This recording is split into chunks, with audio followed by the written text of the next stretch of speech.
Selamat pagi, anak-anak kelas 8. Bagaimana kabar kalian hari ini?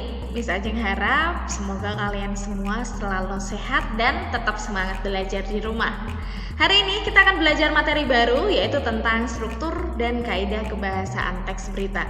Silakan kalian simak video pembelajaran ini dengan baik, karena nanti akan ada tugas dari Miss Ajeng yang harus kalian kerjakan di Google Classroom. Kita akan mulai pembelajaran pada pagi hari ini. Kompetensi dasar yang kita pelajari adalah 3.2, menelaah struktur dan kebahasaan teks berita yang didengar dan dibaca. Tujuan pembelajaran kita hari ini adalah peserta didik mampu memahami dan menentukan struktur serta kebahasaan teks berita. Langsung saja, kita akan belajar tentang struktur berita. Struktur berita dibagi menjadi 3 bagian, yaitu kepala berita, tubuh berita, dan ekor berita. Kita akan melihat penjelasan satu persatu tiap strukturnya. Kepala berita. Kepala berita merupakan bagian yang dianggap paling penting dari berita.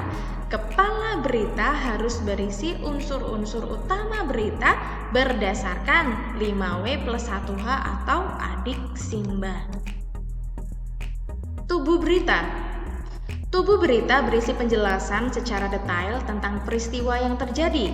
Dalam tubuh berita biasanya menjawab pertanyaan bagaimana dan mengapa. Struktur yang terakhir adalah ekor berita. Informasi yang kurang penting namun lazim bagian ekor berada setelah kepala atau tubuh berita.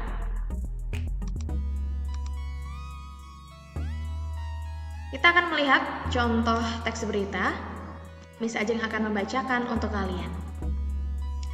Kebakaran di kawasan padat penduduk Samarinda, 40 rumah habis terbakar. Dikutip dari kompas.com, dari kota Samarinda melaporkan, kebakaran yang melanda pemukiman padat di RT 18 dan 19 Jalan Agus Salim, kota Samarinda, menghabiskan sekitar 40 rumah dan 4 bangunan tempat usaha atau kios Rabu 5 Agustus 2020 malam. Data yang dihimpun dari Dinas Pemadam Kebakaran Samarinda dan Ketua RT setempat, jumlah korban terdampak mencapai 42 kepala keluarga dari 185 jiwa. Pantauan kompas.com, titik kebakaran persis di tengah pemukiman padat. Puluhan rumah yang terbakar rata-rata dari kayu dan berdempetan. Api menghanguskan hampir seluruh isi rumah tanpa sisa. Semua bangunan rata tanah.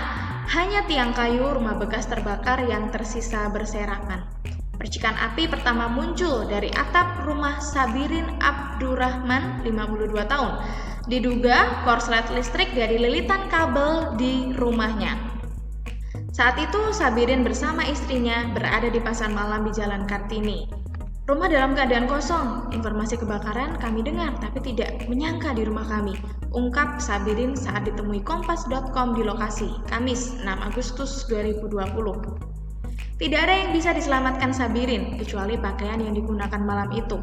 Sabirin bersama istri dan anaknya kini mengungsi di tempat keluarga. Korban lain, Jaharani, 54 tahun pun demikian.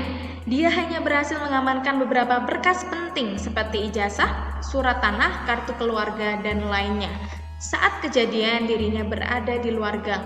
Ketika mendengar kebakaran, dia masuk ke rumahnya tapi api telah membesar di rumah tetangga depan rumahnya. Itu adalah contoh berita yang bisa kutip dari kompas.com. Baik, sekarang kita akan melihat struktur kepala berita. Itu terletak pada paragraf pertama karena seluruh informasi penting ada di kepala berita, ada di paragraf yang pertama.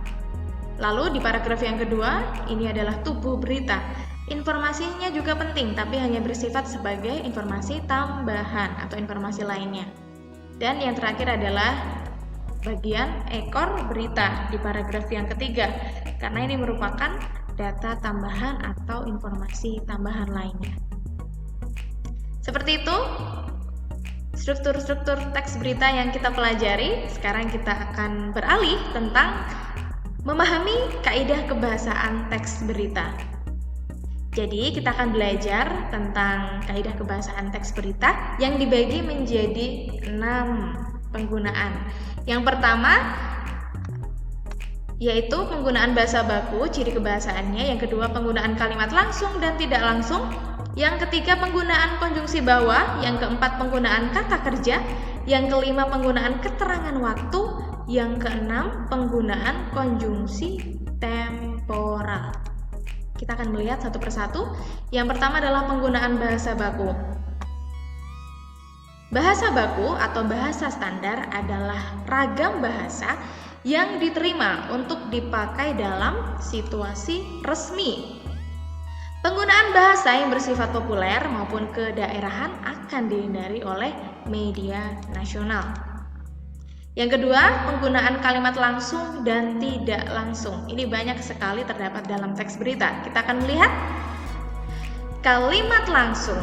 Kalimat langsung ditandai oleh 2 tanda petik ganda seperti ini dan disertai keterangan penyertanya.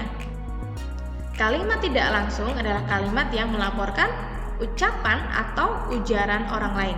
Supaya lebih jelas kita lihat contohnya, contoh kalimat.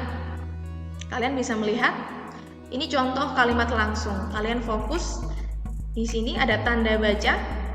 Nah, yang bisa ceng tandai merah supaya menjadi perhatian untuk kalian ya. Bisa ceng akan bacakan contoh kalimat langsung. Sebelum meletus, gempa tremor semakin rapat dengan amplitude sekitar 15 mm. Karena tremor membesar, gempa vulkanik sudah tidak terekam. Tutur Ketua Tim Tanggap Darurat Gunung Bromo, Gede Swantika. Jadi, kalimat langsung ditandai dengan tanda ya seperti ini, tanda kutip ya, tanda kutip, kemudian setelah selesai kalimat jangan lupa koma, kemudian tanda kutip lagi, dan di sini ada tutur Ketua Tim Tanggap Darurat Gunung Bromo Gede Swantika. Bagaimana jika kalimat langsung ini diubah menjadi kalimat tidak langsung? Akan menjadi seperti ini. Mari kita lihat ya. Tanda kutipnya tidak ada di kalimat tidak langsung, menjadi kalimat biasa. Seperti ini contohnya. Ketua Tim Tanggap Darurat Gunung Bromo. Jadi dibalik, yang kalimat langsungnya di bawah sendiri, kalimatnya di kalimat tidak langsung dijadikan pada awal kalimat. Ketua Tim Darurat Gunung Bromo Gede Swantika menuturkan bahwa. Jadi kalimat tidak langsung ada kata di sini menuturkan bahwa. Menuturkan apa? Mengapa di sini menuturkan? Karena di kalimat langsungnya ada tutur. Jadi menjadi menuturkan bahwa sebelum meletus, gempa tremor semakin rapat dengan amplitude sekitar 15 mm. Karena tremor membesar, gempa vulkanik sudah tidak terekam. Seperti itu contohnya. Bisa saya harap kalian bisa memahami. Selanjutnya adalah penggunaan konjungsi bawah yang berfungsi sebagai penerang kata yang diikutinya. Contoh kalimat.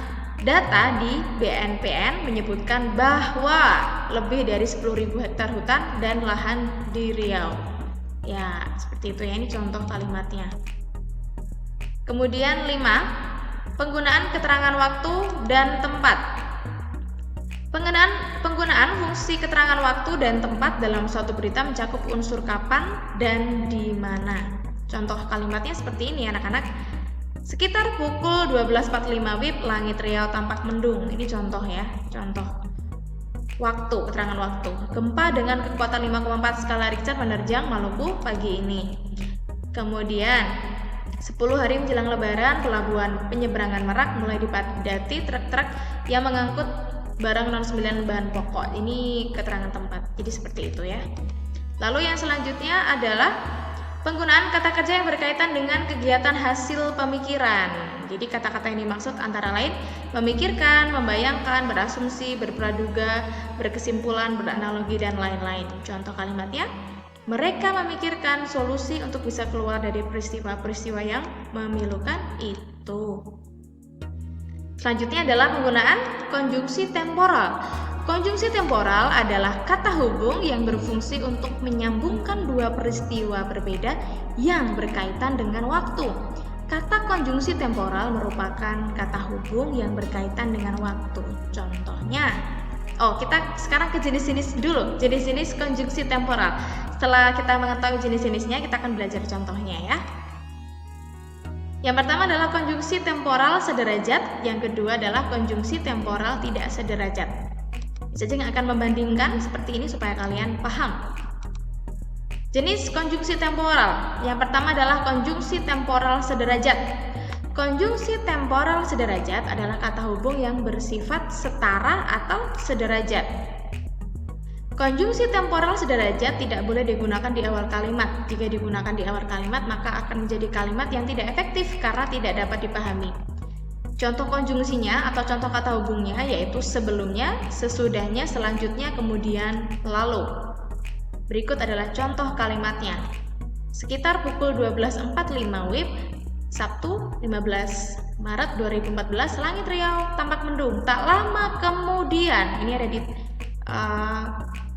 tengah kalimat ya, hujan yang diharapkan semua masyarakat akhirnya pun turun. Hujan yang turun di siang bolong ini memang tidak terlalu deras, seperti itu.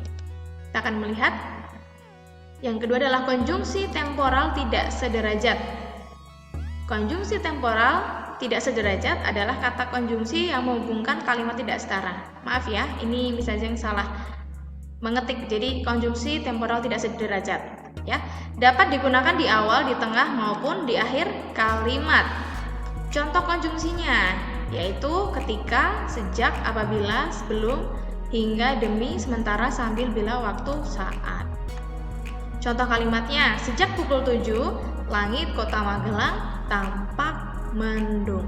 Jadi seperti itu penggunaan konjungsi temporal. Terima kasih sudah melihat video ini dengan baik. Misalnya mengucapkan terima kasih sekali lagi untuk perhatian kelas 8. Setelah ini kalian ada tugas di Google Classroom yang harus dikerjakan. Jika ada pertanyaan maupun ada hal lain yang ingin ditanyakan, boleh bertanya dengan Miss Ajeng lewat WA ataupun chat pribadi di Google Classroom.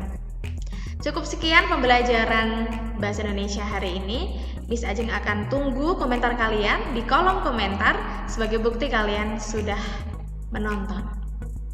Sampai jumpa!